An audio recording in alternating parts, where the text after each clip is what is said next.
his friends experience with those who disbelieve among their friends, where they are saying basically this belief in God was a result of people's ignorance in the past, not understanding and being able to explain the phenomena in the world around them. They had to resort to God to explain it. And now we know what is going on in the world around us. We don't need to resort to God anymore. Well, the reality is that we don't know what is going on in the world around us. We really don't know. It is a delusion and arrogance on the part of human beings to claim that we actually do know what is going on in the world around us. If you ask them, do you believe in the mind? Right? They say yes. Ancient people believed in the mind, and you still believe in the mind. Have you ever seen a mind? Can you show me your mind? Because is the mind the brain? No. You see what I'm saying? So we say, hey, just in the same way you believe in the mind, as the ancient people who believed in the mind, they couldn't see it, you can't see it, but you still believe. Are you going to say, well, that was the ancient belief, let's forget it, we don't have minds anymore? No. Okay? So we say that just because something was believed in the past, and it is something which could not be seen and measured by science, etc., it doesn't necessarily mean that it was wrong. In the previous session, we completed our look at the major categories of Tawheed. Now we will look at the opposite, the antithesis, the major categories of Shirk. And in fact, these categories all match the categories of Tawheed, as we have the unity in maintaining Allah's oneness, His unique oneness with regards to His dominion. We have Shirk in that same regard. And as we have the unity of maintaining Allah's oneness in His names and attributes, we also have Shirk in that regard. And we have talked about some aspects of Shirk so far in them. And also with regards to maintain the unity of Allah in worship, you have also Shirk in this regard too. And what we're going to do now is basically identify the major areas of Shirk on a systematic basis in these three aspects. The first, and why I want to stress the importance of understanding this, understanding the Shirk in this regard, because of the fact that Allah has stated in the Quran, in no uncertain terms, in Surah An-Nisa, verse 48, إِنَّ اللَّهَ لَا يَغْفِرُ أَن يُشْرَكَ بِهِ وَيَغْفِرُ مَا دُونَ ذَلِكَ لِمَنْ يَشَاءُ. Indeed, Allah will not forgive the association of partners, that is Shirk, with Him, but He forgives sins lesser than that to whomsoever He wishes. So Allah has placed this issue of Shirk on a very high level in terms of danger. You know, this is the unforgivable sin. If a person dies in the state knowing that it is wrong but insisting on following it, then they have condemned themselves to hell. And this is why when people raise the issue, you Muslims, what do you say about Mother Teresa? She was such a good person, lived such a righteous life, serving the needs of humankind, and basically you're saying because she is Christian, she's going to hell. That doesn't make sense. What kind of religion is this? Well, the point is that though on one hand she might have done some very good deeds with regards to human beings, serving humanity, this kind of things in this life, on the other hand, she has done, as far as we can see, the greatest possible sin. Shirk. She has worshipped Jesus instead of worshipping Allah. And that cancels the value of the good deeds that she has done. It far outweighs the good that she has done. See, they can only see the good, and they cannot see how great the evil that she is involved in becomes. Because we ask them, so you as a Christian, what do you think of Sai Baba? Sai Baba, who does a lot of good things for Indian people who worship him believing that he is God, right? Some 8 to 10 million Indians believe that Sai Baba is God incarnate, including the President of India, right? Now, Sai Baba has projects which are philanthropic, serving the needs of people and helping. What do you say about Sai Baba? Do you think he's going to paradise? The Christians can say, no, he's not going to paradise. Why? Look at all the good that he has done. Well, in the same way, you are going to negate all the good that he has done because he promotes the idea that he is God. In the same way, we negate all the good that Mother Teresa has done, because of her belief that Jesus was God. Right? If she died in that state, knowing otherwise, then she is relegated to hell forever. Technically speaking, we cannot say Mother Teresa will be in hell forever. We can't say that. Technically. Because we are not allowed to say anybody will be in paradise, to say so-and-so is a martyr, or to say so-and-so will be as an individual among the people of hell. Unless Prophet Muhammad ﷺ said, so-and-so will be in paradise, so-and-so is in hell. Because Allah knows the circumstances of people. We can say in general, those people who are practicing this belief we know as Christianity are going to hell. They're headed for hell. That is a system of disbelief. It is a system of paganism. It is, everything, idolatry. So it is, and it's people in hell. But we cannot say it for individuals. We don't have the authority to say that about individuals because Allah knows what they actually believed, what was actually brought to them, etc. And there is a particular hadith in Sahih al-Bukhari which clarifies that for us.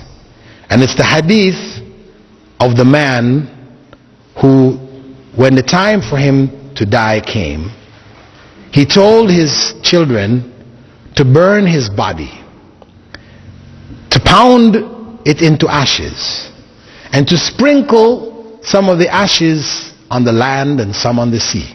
As he said, because if Allah caught a hold of me, He's going to really punish me.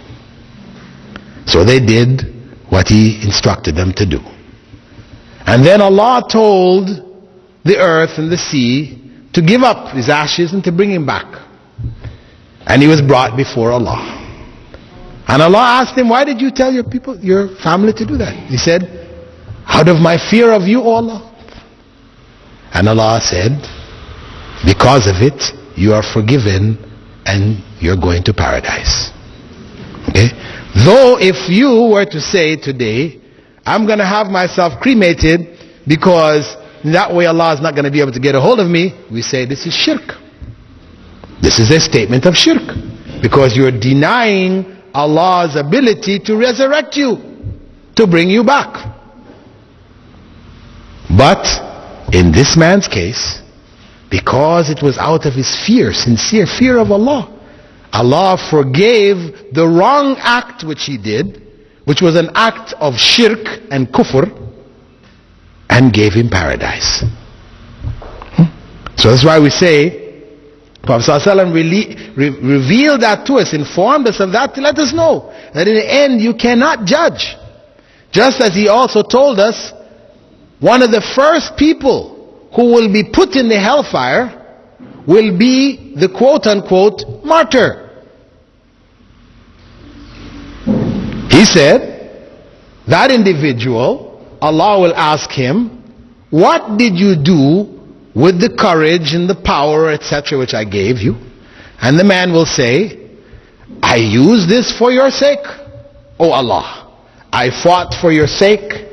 I fought in defense of the faith, and I gave up my life for your sake.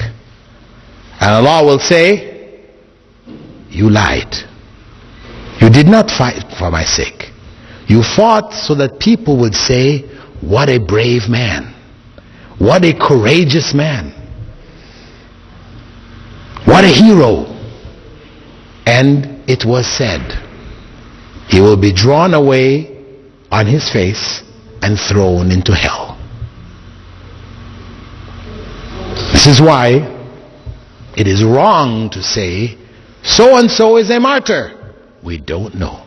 If Prophet Muhammad ﷺ said so and so is a martyr, then we can say, yes, so and so was a martyr. Otherwise, the most we can say is, this person, we hope he will be a martyr. Insha'Allah, Allah will accept what he has done as an act of martyrdom. But we cannot say with a surety that that person is in fact a martyr. Because when you say a person is a martyr, what you're saying is they are going to paradise.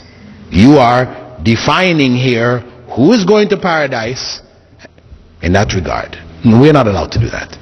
And we have many occasions in the life of Prophet ﷺ where he pointed this out.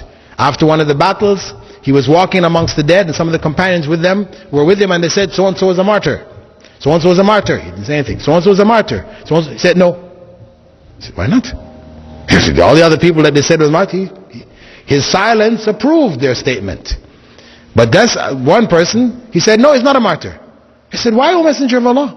We saw him fighting like this. He said, no. He fought for the spoils.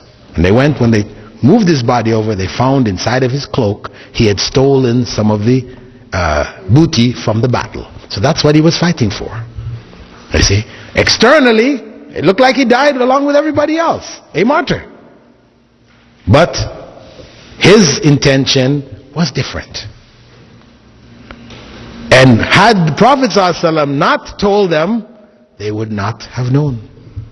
And that's why we don't have the authority to define who is a martyr and who is not. Because that requires revelation. So, we're looking now at shirk. Shirk in rububiyyah, first and foremost. In the concept of Allah's dominion over all things. This may take place in two ways. One which we call shirk by association. Yarhamkullah. Shirk by association. Or the other way, shirk by negation. Now, shirk by association means that one or other of Allah's powers have become personified as gods. Either it's in the case of the Zoroastrians, who have the god of good and the god of evil, which I spoke about before. Or it could be in the form of the Hindus, who believe in the supreme being, Brahman as being the single being, the one, the absolute. Hindus believe in one God. But they also believe that some of God's powers, his powers being the creator, is represented by a god, Brahma. His powers as being the preserver is represented by the god Vishnu. And his power of being the destroyer is represented by the god Shiva. So they have a trinity of Brahma, Vishnu and Shiva, which they worship as individual powers of God. Unlike the Christians, they also have God the Father, God the Son, God the Holy Spirit, three gods in one. Similar situation, where God's attributes become manifest, he becomes carnate, whatever, and he is worshipped as some divisible being. And this is also manifest in the arguments of the Christians, when they want to explain to us how God can be three and one at the same time, they have a variety of theories. We know the egg theory, which is common. They say, well, just as the egg is comprised of the white, the yolk, and the shell, well, it's all one egg. They say, well, that's how God is. We said, that's how an egg is. That's not God, okay? For you, your God is like an egg. For us, God is not like anything. It's creation, okay? Similarly, they have what is known as the tree theory. The tree theory involves believing, as they say, explain, that as a tree has branches, it has a trunk, and it has roots. These all parts make up the one God. We say, that's a tree. We don't believe God is divisible into parts like a tree. Or they have the water theory, right? As water can be liquid, it can be a gas, or it can be a solid in the form steam and form of ice. They say, in that way, God. We say, no, that's water. It's not God. So this kind of representation of God in these ways, this is similar, represents shirk by association, where God becomes manifest in different ways, and those ways are worshipped by people as being separate gods, yet at the same time in their explanations it is one God. And you also have among Sufi channels those who believe in what they refer to as Rijalul Ghaib, the people of the unseen world. That group is headed by the Qutb, or the pole, right? And they believe that, certain things take place in this world by their actions. So they have associated powers in this world along with Allah. So in this way, shirk is happening by associationism. We also have, as we said, shirk by negation. This is basically denying God's existence. Those who say there is no God. You have some religions like ancient Buddhism, which doesn't believe in a God at all. Ancient Buddhism doesn't believe in God at all. There's no God. What for them is God, what they treat as God, is that the individual whose spirit goes through the different stages and finally is released in the experience of nirvana, that this spirit becomes a free agent that is able to do things in this world, and you pray to that spirit. But that's not God. They just replace God with the spirits, these free spirits that have reached this particular stage. The other branch, which is the more common branch of Buddhism today, they have turned Buddha into a god and they just worship Buddha. That's the more common version. And you have other religions like the Jainism. They also don't have a god. But similarly, all of these that deny it, they also elevate other aspects of Allah's creation, whether it be the souls of the liberated beings, as becoming immortal and omniscient and omnipotent, etc. They have turned these actually into God. They've given God's attributes to some of His creation. People like Pharaoh, who said to Musa when he called him to the belief in Allah, Ana Rabbukumul A'la, I am your Lord Most High. This is an example. He is denying the existence of a Lord. Told Haman, listen, build this big old ladder for me, let me go up and have a look at Musa's God. I don't believe there's any God up there anyway, right? I am your Lord Most High. This is an example of denial of God's existence. You have philosophers, people like Jean-Paul Sartre and Hume and others, also in the history of Western thought, philosophical thought, who denied God's existence. Marxism, Marxist-Leninism, which you know is communism, this is also a system which elevated the denial of God to a state religion. Prior to this, denial of God's existence remained as the belief of a few. And this is why when we look into the Quran, and the Quran addresses issues of belief in Allah, very few verses actually address the concept of those who deny God's existence altogether. They always go from, you believe in God in this respect, well, this is how you should believe in God in all respects.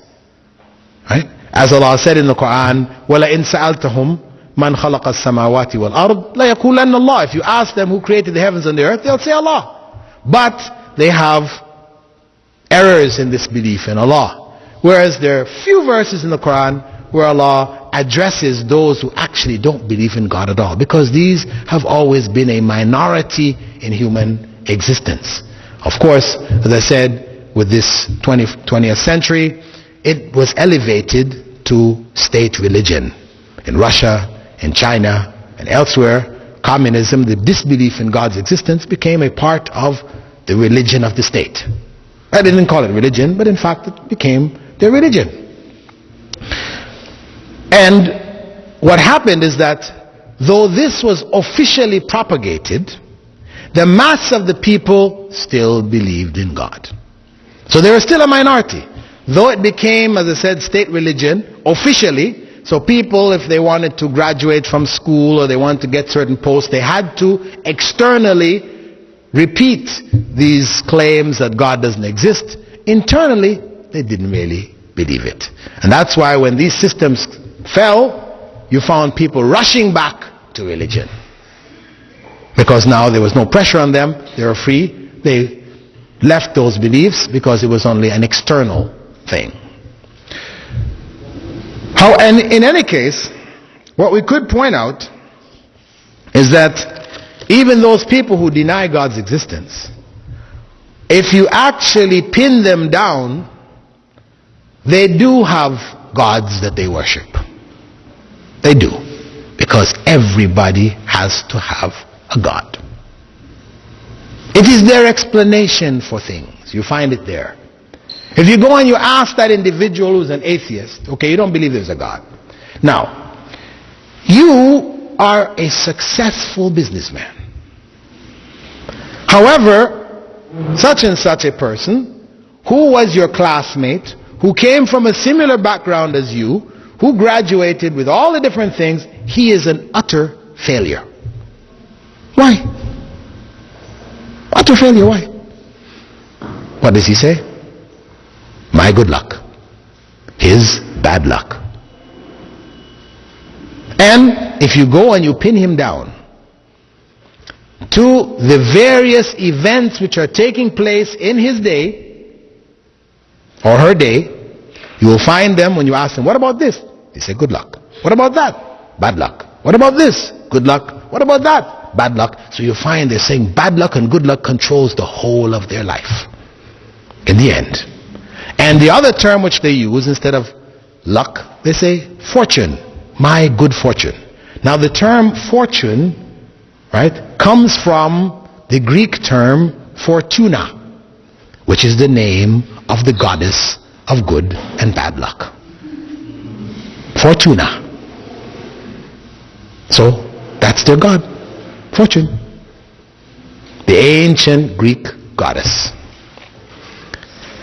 Of course, when we assign the powers of God to a blind force like fortune and luck, what this does is it eliminates the requirements of worship. Right? Now if it's a personal God who has consciousness, etc., then you have to deal with, well, what does God want from me? But now when you look at it as a blind force, then you don't have to deal with that. So really it's just an escape from dealing with the obligations of belief in God. It's just a substitute. So don't let them fool you into thinking they don't have a God. They do have gods, every last one of them. Now, the other area of shirk is shirk in al-asma wa sifat, in Allah's names and attributes. This also occurs in two ways. One which we call shirk by humanization, and the other which we call shirk by deification. By deification, those of you who may have difficulty reading that word in English, please don't pronounce it as defecation. Right? Because that has a whole different meaning altogether. It's deification, which means making something or someone a god. Alright? So, humanization. What this refers to is making God like His creation. That God has a form.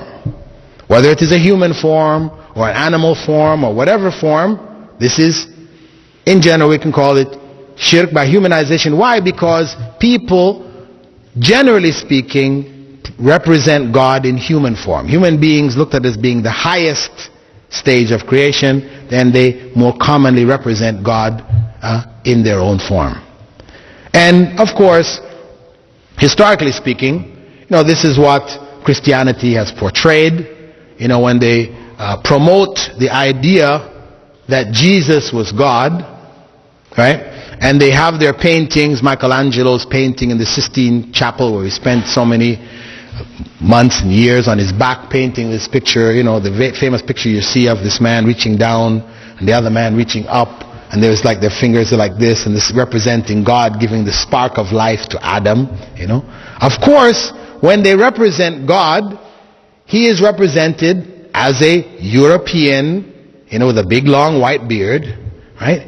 And in this way, when they promote this to be the understanding of God in the rest of the non-European world, then they are subtly, putting in the people's minds, subliminally promoting to them that we, Europeans, are closer to God. We are God-like.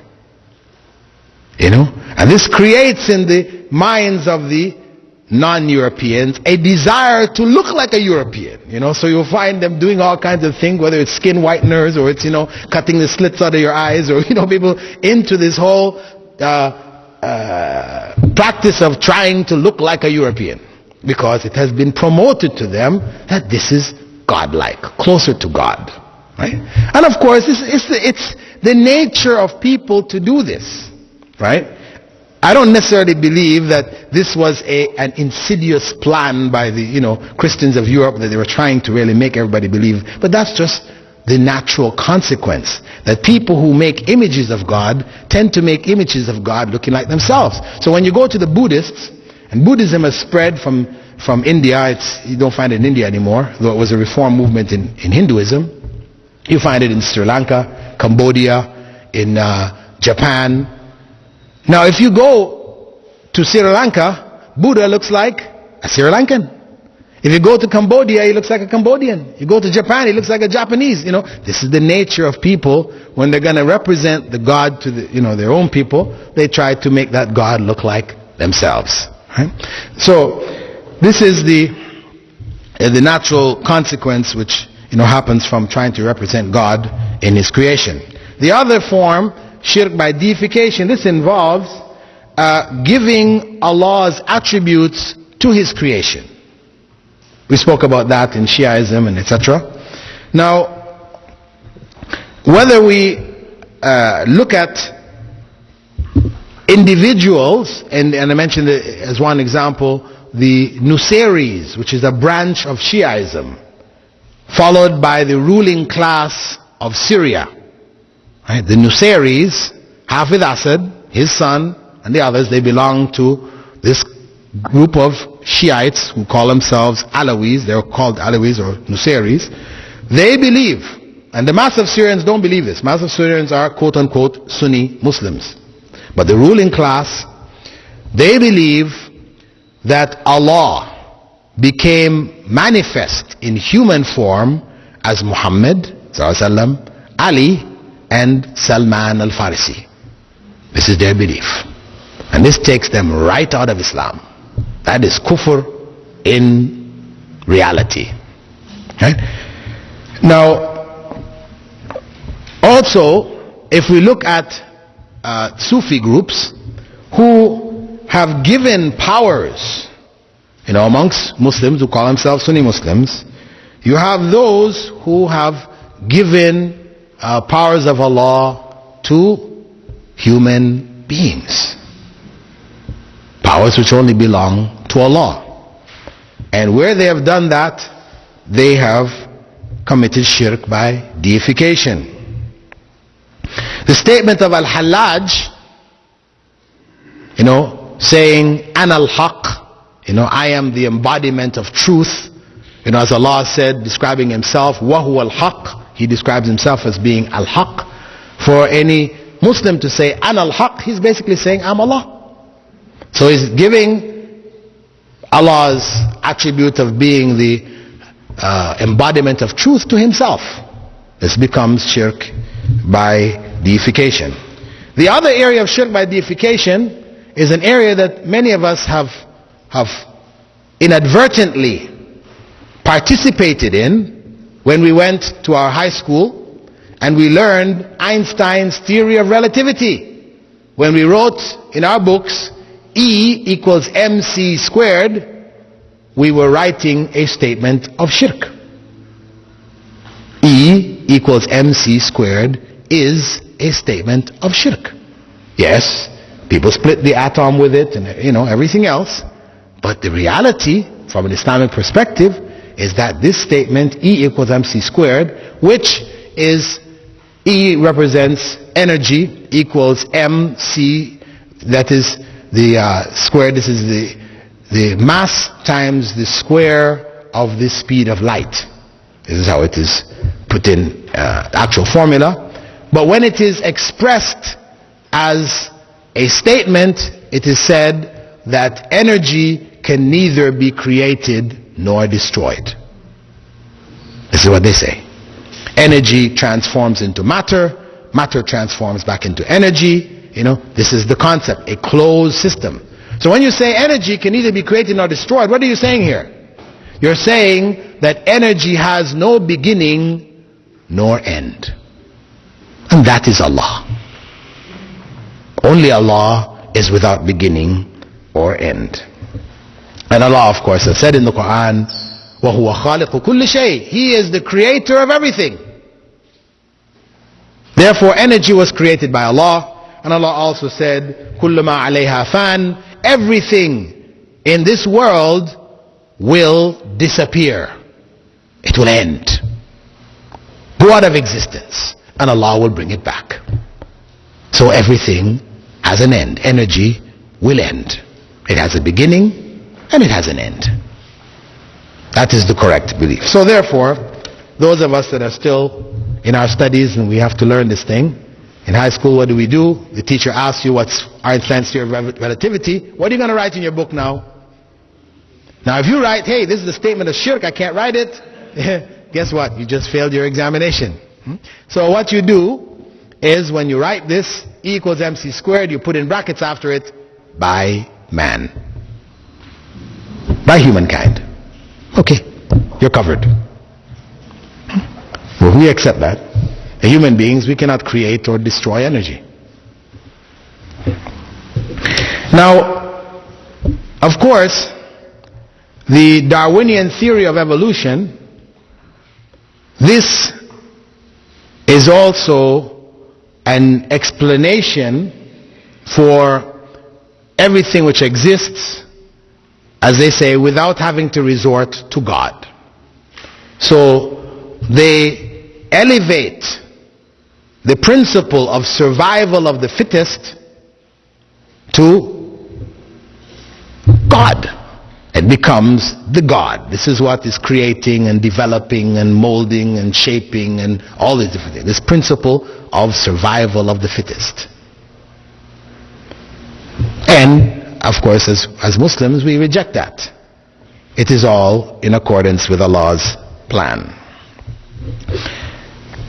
Now, the last category of shirk is that in Tawheed al-Ibadah, that is in the area of worship, where people have called human beings to worship other than Allah. And the basic message of the prophets was to call people to the worship of Allah alone. As Allah said, وَلَقَدْ بَعَثْنَا فِي كُلِّ أُمَّةٍ رَسُولًا أَنِ اعْبُدُوا اللَّهَ وَاجْتَنِبُوا الطَّاغُوتِ. In Surah An-Nahl, verse 36, Allah said there, surely I have sent to every nation a messenger, saying, worship Allah and avoid false gods. This is the essence of the message of Islam. So, shirk, major shirk, shirk has been divided now into two aspects, what would be called ash-shirk al-akbar, major shirk, and ash-shirk al-asghar, minor shirk. Major shirk is this act of worshipping others instead of Allah, besides Allah, along with Allah. All of these practices become a form, one or other, of shirk.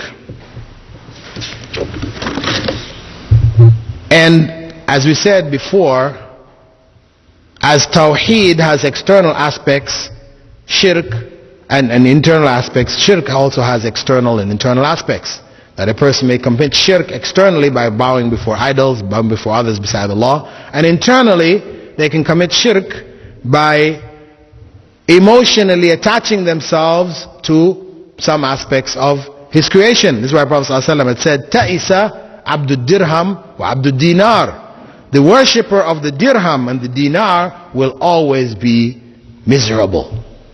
He called them worshippers of the dirham and the dinar, meaning the dollars and the pounds. Right? Those who worship this. So he has identified, meaning how does a person worship money? Money becomes the goal in life. It becomes the be-all and the end-all of everything. Everything is judged according to money. Is it going to benefit me monetarily? Is it not going to benefit me monetarily? I do or I don't do, all on the basis of money. Then money becomes our God. And the God may be our desires. As Allah said, أَرَأَيْتَ مَنِ اتَّخَذَ إِلَهَهُ هَوَاهُ. Have you not seen the one who takes his desires as his God? Where the person does or doesn't do based on his or her desires. That's what is the deciding factor which controls whether they should do, whether they shouldn't do. You know, it is all based on their desires. Then the desires become our gods.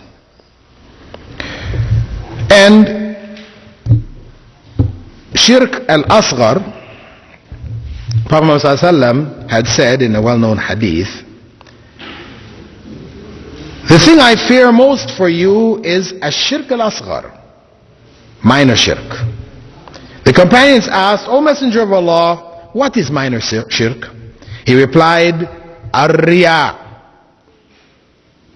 Ar-riya, that is praying or acting, doing an act of worship for admiration and praise, to impress others. This is called ar-riya. And he said, for verily Allah will say on the day of resurrection, when people are receiving their rewards, go to those for whom you are showing off in the material world and see if you can find any reward for them. That practice, riya, destroys the value of all of our good deeds. And riya is something we have to be particularly careful about. As some of the companions like Ibn Abbas said, riya is like the creeping, or it's more hidden than the creeping of a black ant on a black stone in the middle of a moonless night. This is how subtle it is. More subtle than a black ant creeping on a black stone in the middle of a moonless night. Meaning that it can catch us without us realizing it. Meaning we have to be constantly vigilant to ensure that our practices are free from riya, things which would expose us to desiring the admiration, the praise, etc. of others. And when we find ourselves in such a situation, then we should say the dua, Allahumma inna na'udhu bika min an nushrika bika shay'a na'lamuhu وما لا نعلم ونستغفرك لما لا نعلم.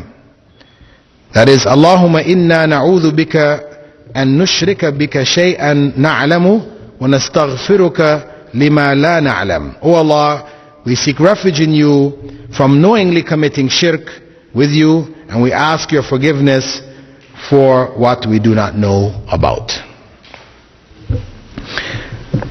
That represents the basic aspects of shirk in the major areas of Tawheed. Now, what remains for us is looking at shirk in some particular aspects where people have gone astray. One of the major areas wherein people have gone astray in shirk is in the area of, in Allah's names and attributes, is in the area of what we refer to as al-ulu, or the transcendency of Allah. The concept of Allah being above and beyond His creation. A very important concept. Because for the mass of Muslims today, if you ask them where is Allah, their response will be, in general, Allah is everywhere. This is the common response of the mass of Muslims in the world today. However, the belief that Allah is everywhere is in fact the foundation of idolatry. It is a necessary foundation for those who believe in worshipping Allah through His creation. It is explained by this principle or this concept that Allah is everywhere. Now, if we ask, for example, the Hindu who believes in the one absolute God, Brahman, why he is worshipping this idol which he made with his own hands, somebody made for him or whatever. If he is the average Hindu who has not philosophized on the matter, he will just, or she will say, this God brings me good. I worship Ganesh, who is the elephant head God. He has the body of a human being and the head of an elephant. It's popular, Ganesh. And when I pray to him, I get good. My prayers are answered. I get rewards. That's why. No problem. And it's the same thing, same line of argument, which sometimes when you're trying to explain Islam to Christians, they will say, I have experienced God, Jesus, in my life. You understand? You are believing this because you didn't experience Jesus in your life. You know, I have turned to Him, I have prayed, and my prayers were answered. This is my proof. I know that Jesus is God. Right? This is the argument. So for that kind of argument, you take them back to the Hindu. Okay, what about the Hindu who prays to Ganesh and his or her prayers are answered? What do you think? Ganesh is God? Or the animist who prays to the trees or the rivers and their prayers are answered? What do you think? The trees and the rivers are God? Of course the Christian will say no. These are not God. So I said, then who is answering their prayers? The God, real God. It's God who is answering their prayers. Not the rivers and the trees or the idols. It's God. And we say the same thing with Jesus. You think that Jesus is answering your prayers, but it is God who is answering your prayers.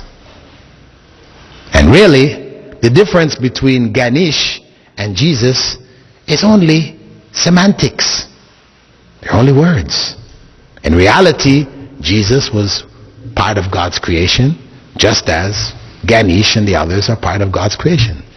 So in the same way, it wasn't God answering those who prayed to his creation, whether they were praying to stones and sticks or to idols. It is also God not answering, it's God who's answering the prayer, and not the individual, the human being who you believe to be God. But now if you speak to the educated Hindu who has philosophized his religion, he studied under a few yogis or whatever, and you ask him or her, why are you worshipping this object of your own creation? They'll say, we're not worshipping it. Please don't misunderstand. We are not worshipping this idol that you see before you. No, we are worshipping Brahman, the one absolute God, who is everywhere, pervades everything. But at the time of our worship of our idol, Brahman becomes concentrated inside of the idol. So we're worshiping God who is concentrated in the idol and not the idol itself. Just like you're worshiping the Kaaba. And we say, no, we're not worshiping the Kaaba. We're worshiping God. So no, it's the same thing. You know, there you are bowing down to this black cube, and you insist that you're not worshiping it, but you're bowing down before it. Of course, there is a qualitative difference. Right? There is a difference here. Because for those who worship these idols, believing that God is concentrated in the idol, if you take away the idol, can they worship? No. They have to have the idol. Whereas, if somebody takes away the Kaaba, can we still worship? Of course we can. In fact, you can go inside of the Kaaba and worship. It would be inconceivable for them to be climbing inside of their idols and worshiping. It doesn't work. That doesn't work. Okay? So there is a qualitative difference between what we're doing and what they're doing. Right? But, unfortunately, Muslims confuse this issue in the minds of these people. They confuse it. Why? By putting in their homes pictures of the Kaaba. Putting on their prayer rugs pictures of the Kaaba. So everywhere they go and they're going to pray, there is this image of the Kaaba. So to those externally who are looking at these things, it's just like we're worshipping the Kaaba. So it's wrong, really, to put pictures of the Kaaba on our prayer rugs, on our walls, on this. It's wrong. It's error. And it misguides people. Of course, there's another point that you should know, that many Hindus have this belief concerning our worship of the Kaaba. Not what I just said. There's another belief that they have. One Hindu from England, living in Toronto, I was flying to England, and he was sitting beside me, so we got in this conversation, and we became friendly.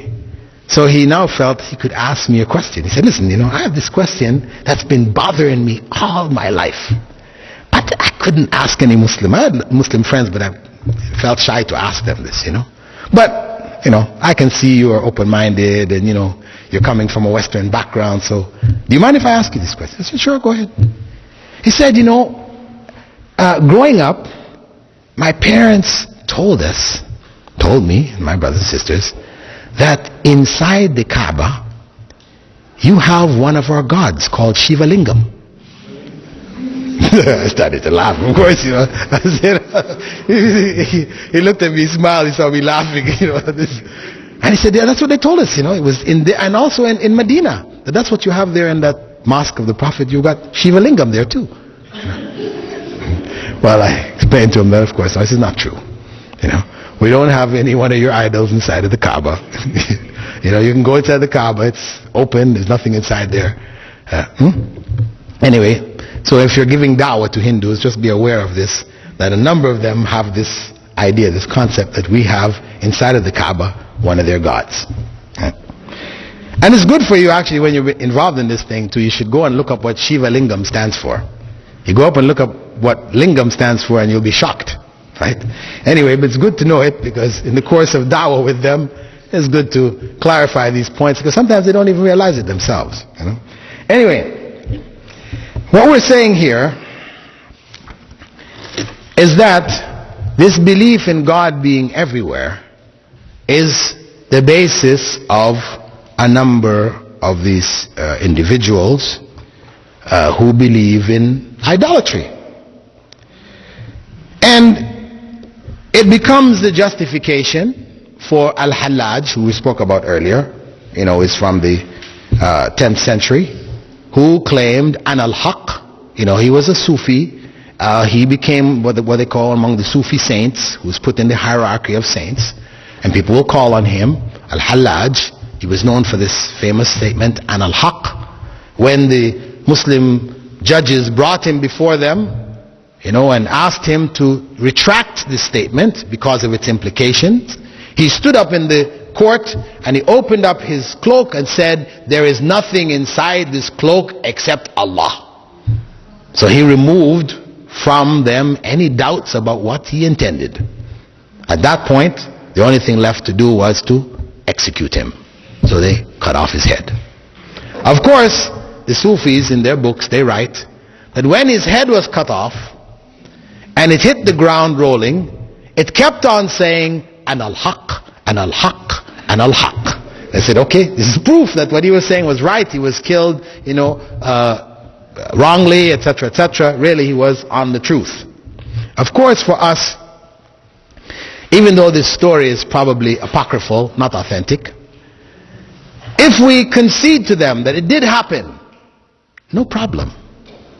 Because if we go to the case of Prophet Musa, when he went to the top of Mount Tur to receive revelation, and he left behind Harun and the people, and that individual, as Samiri, he asked the people to give them their jewelry. He got their jewelry together, he melted it all down, and he threw in the mix some dust, as he said, from the footprint of an angel, right? And from that he made the golden calf, and he called all the people around, and he said to them, "This is the God of Moses, the one who Moses is going on top of the mount to receive revelation from. This is the God, this golden calf." Now, do you think the people just said, "MashaAllah, let's worship it," and they just bowed down and started worshiping the calf? No. We're looking at this. Are you serious? Then what happened? The cow said, "Moo." That's what Allah says in the Quran. The cow lowed. It said, "Moo." People said, "Whoa, this is the God of Moses." They dropped down and bowed. When the cow communicated, right, this was what convinced the people that this was God. Now, how do we explain that? Did the cow actually low? No. We know that the jinn that can possess individuals as well as objects entered into the cow and said, "Moo." And the people thought it was the cow. Similarly, the jinn can go into the head chopped off of Hallaj and keep saying, "An al-Haq, an al-Haq, an al-Haq." If that's what you need, they're there for you. Right? So we don't have a problem with that claim. Now, of course, we have other groups like the Druze. You hear about the Druze in Lebanon. Their belief also is that God became carnate, human, in the form of the last of the Fatimid rulers in Egypt, called Al-Hakim bi Amrillah. They believe that he became God in that person.